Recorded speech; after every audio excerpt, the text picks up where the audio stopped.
It's Augustine here. This is the recap for Tuesday, May 14th, Tech Tuesday lunch break call with a lot of you from around the region, technologists from around the region. And we were blessed to also have with us Anthony Hinkson from Connect Carib, who shared a little bit about his entrepreneurial journey and what Connect Carib is doing to revolutionize e-commerce regionally. I think you'll find this really exciting. So tune into that, and I hope we see you on one of the upcoming calls.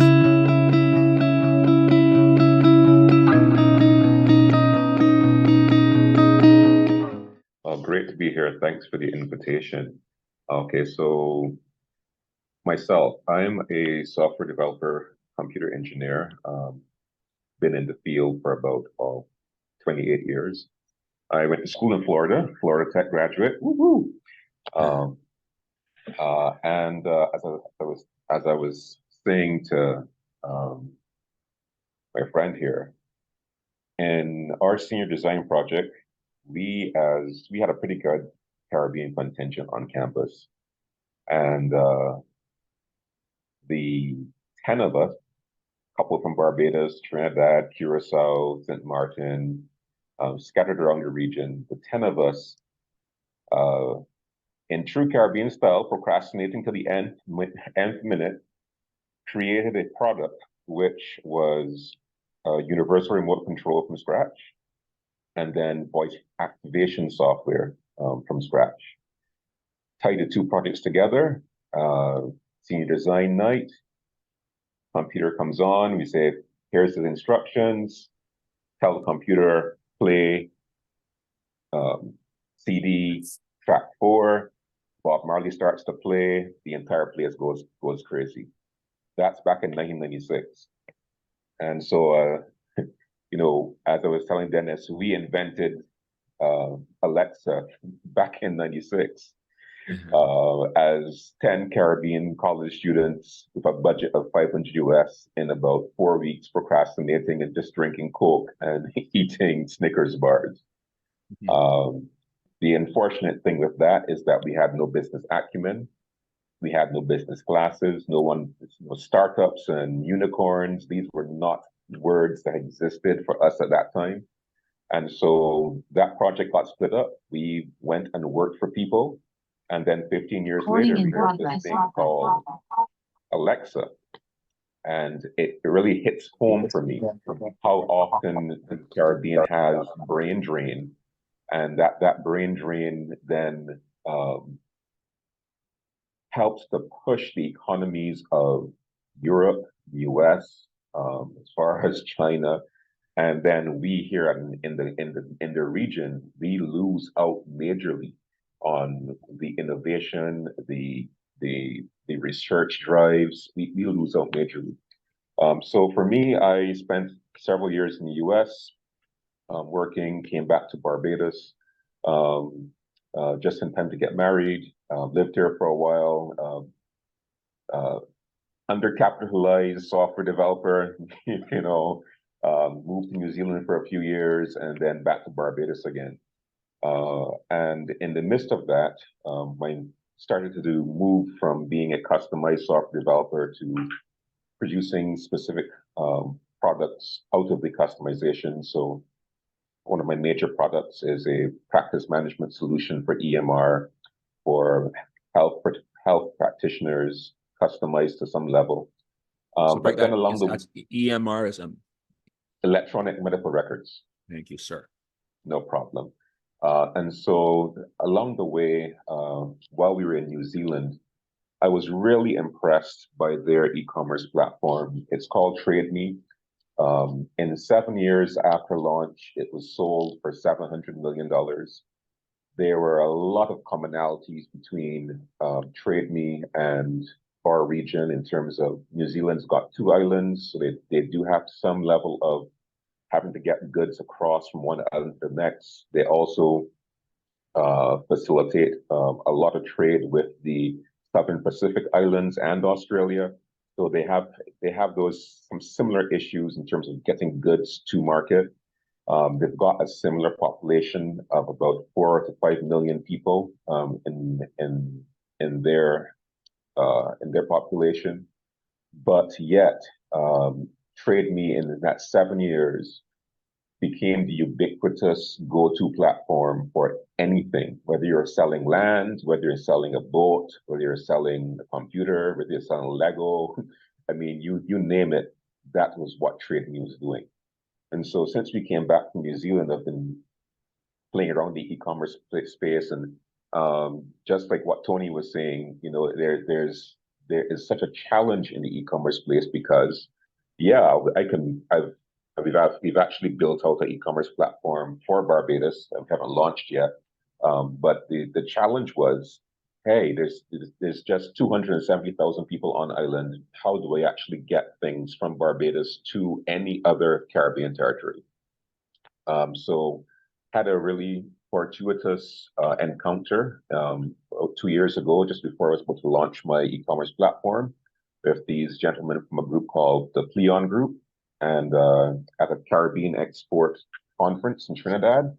And basically, with connections to the Pleon Group, they're actually creating a ferry service, and their ferry service will be going from as far south as Trinidad and as far north as Antigua in our first phase, but we'll also be facilitating cargo. And the cargo will initially be going from Guyana, but we are aiming to go down as far south as Suriname and as far north as Jamaica. So That's they're in the exciting stuff there. That's exciting stuff. And this is the same ferry service that we heard a little bit about recently in the news. It's supposed to be launching relatively soon. So Yep, that's it. We're aiming to be launching, all things being equal, August, September. We'll be having initially about total capacity of 900 seats, if between 3 ferries and potentially up to 7 cargo vessels. So we will be really looking to do things with our routes to help facilitate same day service.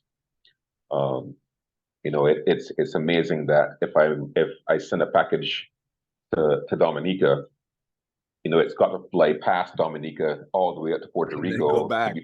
and then fly all the way back down. And I saw when you said same day service, I saw Tony's eyebrows just go up. You know, he's like, okay, that really sounds good to me in my business. For sure. It does, Tony, I'm sure. Sorry, go ahead, Anthony. Well, and the other good thing with dealing with the Pleon Group and some of the resources they're bringing to the table is that we're connecting with a couple providers. So the Africa Exim Bank, which is the African Export Import Bank, they're a bank that's now coming into the region. They're from Africa.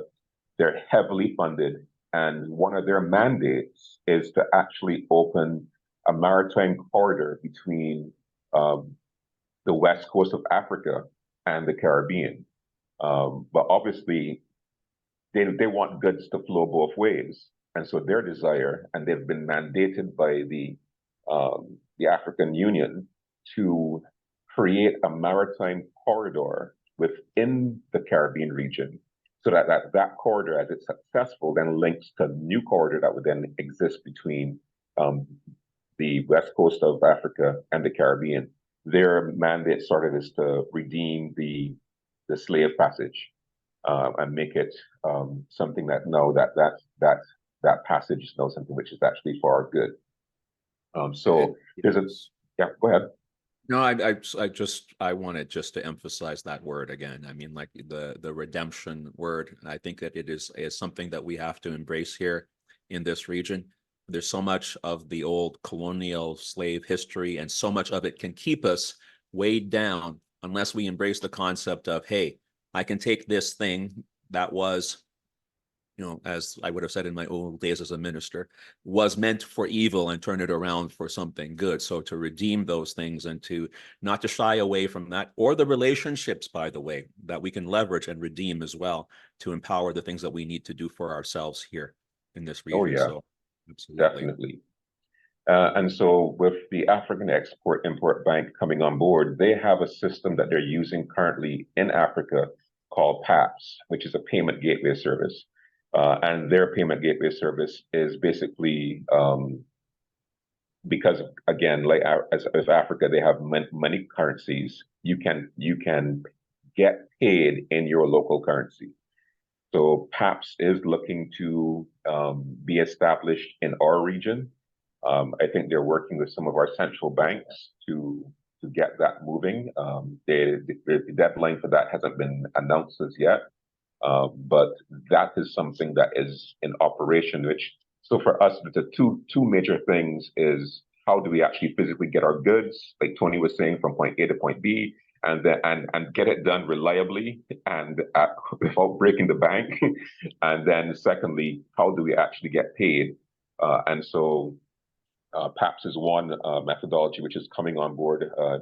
We're hoping to see that on board before November. And then that would be a payment gateway that would be accessible to other e-commerce system providers such as you, Tony. So we're really on the cusp of seeing some really transformative things happen. I mean, it's so funny because just the other day, I had a gentleman come to work on some solar panels at home, and when he saw me, he saw my face in the paper. And he's like, "Oh, you're buying ferries." I'm like, "I'm not buying ferries. The company is getting ferries. Like, I don't have the Come 16 on, million." Tony, Anthony, hook a brother up. You can buy ferries, boy. You're doing better Yeah, than I thought. yeah. So in that, he started saying, from one perspective, he was like, I hate air travel. Why is it that um, a flight from Barbados to Antigua is like 800 US, but I can get to Miami for 400 US? Help it make sense to me. It makes absolutely no sense. And then he said, he's doing a solar project in St. Vincent. And he's like, to get a container over there, because as he put it, he doesn't want to bring everything over all at once because people will steal his stuff. Yeah, yeah. So he's being forced to take things over there. He'll get delays in his shipment.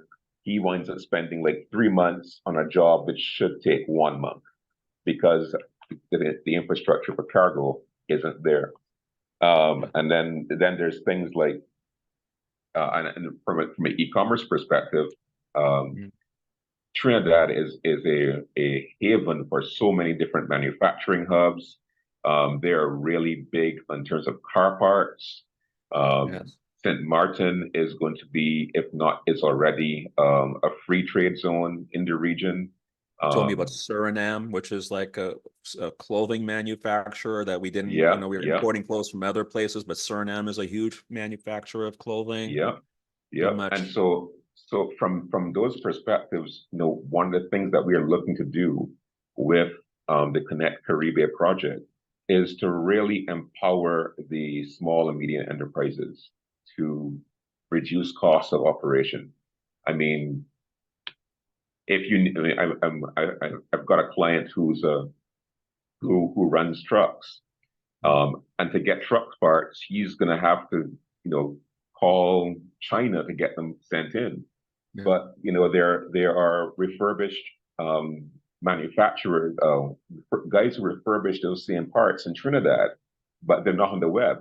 And so for him, if his mechanic wants to figure out if they've got parts, he's got to fly down to Trinidad, and then he's got a whole truck engine that he's going to need to actually then find a container for, wait till it, and hope it doesn't go from Trinidad to Miami and then come back down to Barbados. And I So think I hear the frustration about some of these hurdles, and like you said, some of them you have to ask yourself, make that make sense. It does not make sense like it is that. I got two questions, and I want to open it up to questions. sure. I'm sure Mr. Edwards has some questions about what's coming up on your side. Um, but one, some of those things that are just so obvious that don't make sense, why are they happening when they're obvious and don't seem to make sense? Like what would be your theory as to why things are the state of what they are, and how do we have that not be the state of affairs? That's the first question. The second one is, and we have a lot of people here who are software people, many of whom, like Tony, who have their own platforms and things like that. Do you have it in mind to make some of that logistical infrastructure and stuff accessible to other people with their platforms, like, you know, some kind of APIs or tools that they can use to integrate that into what they're doing? How would you interface with other e-commerce professionals? Those are my two questions, and then we'll let Anthony answer that, and just would open the floor to anybody who wants to ask him any questions about what their team is doing and what's coming up. State of affairs, why it is, we've got the proverbial 500-pound gorillas who have no interest in making changes for the small guys. I mean, when you've got the major shipping lines like the Maersk, the tropical shippings, they're making money. And so why do we need to make any more money by putting in more infrastructure to service small chunks? And so, like you were saying, David, then on top of that, David, as you were Dennis, as you were saying, you have people who are invested in the old system who have no intention of redeeming anything because, hey, they are invested in something that's paying them well. Why do we need to redeem this? So you know that's really why it is. I mean, we could go down lines of politics and other stuff, but that's another can of worms we don't want to open right now. Interfacing. Our heart as a group is to make small businesses better. We don't really care how it's made better. We really want to make things better. And so whether that's opening up an API for other e-commerce platforms to come on board with and bring their existing clients into our system, or directly send packages through the Connect Caribe cargo division, those things are all on board. We don't want to be the monopoly in terms of e-commerce and the technology. I think that together we grow stronger is really not a cliche. That's a reality. I mean, I hate that picture, which is unfortunately so realistic, of crabs in the bucket. And you know, I mean, I've found it as a small software developer in a country of 270,000 people. You've only got so many big jobs, and then you know you wind up cutting your rates and cutting your rates and cutting your rates just to get a small slice of pie. I'd rather us work together, and you know, we've got this year the estimate of what will be spent going, as you were saying, Dennis, our leaky bucket. Our estimate for e-commerce going out of our region is about 4.5 billion US dollars. Wow. Our food import bill as a region is somewhere in the neighborhood of 14.5 billion US dollars. So those are existing income streams for people outside our region. If we as Connect Caribe, as the Shop DM, you know, whoever we are, if we can tap into that and reduce those exported money that's going out, if we can tap into that, we as small businesses are going to see amazing things. I'll give this example. One of the members of our group, he's a Norwegian guy, and he ran a successful ferry service in the Southern Caribbean for about 15 years before his boats were decommissioned. And he spoke about when he started seeing these women show up at the dock at St. Vincent, you know, piling on cassava and sweet potatoes and yams, and to the point where his boat was like, how am I going to get all this stuff on my boat and still have space for people? And he said what they would do would be they would load up in St. Vincent in the morning and have a ferry that would go to the market in Trinidad by midday. And he said in those 15 years, he saw these women move from these broken down pickup trucks to vans, you know, top class vehicles. And he saw that in It 15 changes years. lives. It changes lives. So if we can work together, we are really wide open. Yeah. So that's Interestingly it enough, for me. we've also heard about, lots of people want to complain about, our governments, our public service, etc. But these kinds of private sector changes that change the economics of people's lives and communities then empowers them to do different things and to hold our leaders accountable. And then it begins to have a knock-on effect that goes well beyond just the purpose of business and industry. And so I think, innovation of this kind, industry of this kind can be a real force for change in this region. And so, I was super excited to hear about all of that, Anthony. I'm sure that there's going to be a few more here that are going to want to ask you some questions. I know Tony for sure. I'm going to pick on Tony to say whatever is on his heart. Hopefully, before we wrap up, we'll have a chance to say hi to my brethren Brendan Heck and Chad Fraser, who have dropped into the call from Grenada. Some leaders in the community there. Maybe they can tell you a little bit about what they're doing right after Damien. So I'm going to give Tony a chance to ask a question. Damien had his hand up before, and then we'll maybe have Brendan and Chad say hi to the group and let us know what they're doing from a community perspective in this region as well. So Tony. Yeah, I mean, I definitely feel victim right now. But yeah, that sounds amazing.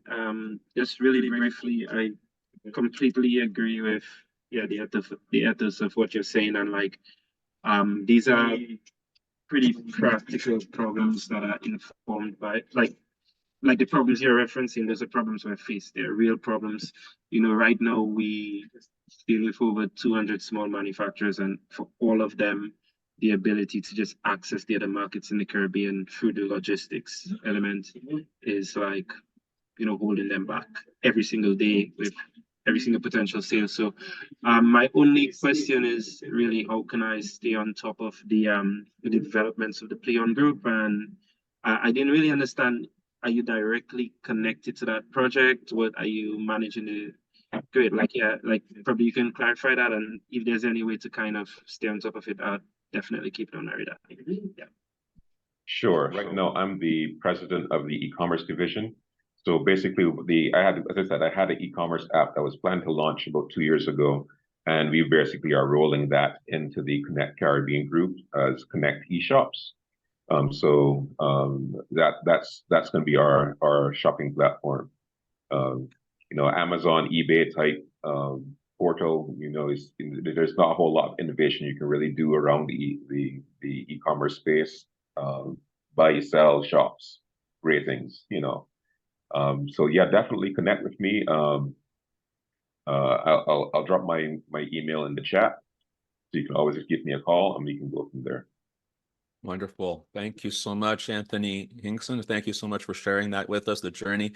I've also just around the idea with Anthony, and I'll reach out to you too, Tony, and others who might be in the e-commerce space of us just to have a little working group of people who are, trying to make this happen in the region, so that you guys can talk about particular challenges and we can talk about how we could help to support you in that. Great.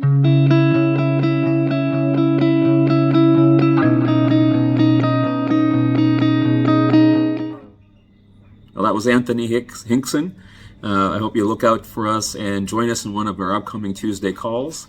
The call that follows this is with Alex Otera, a people professional, who's going to tell you a little bit more about how you can capture some of those high-paying North American jobs and build high-functioning digital teams in this new remote working and hybrid working post-pandemic reality.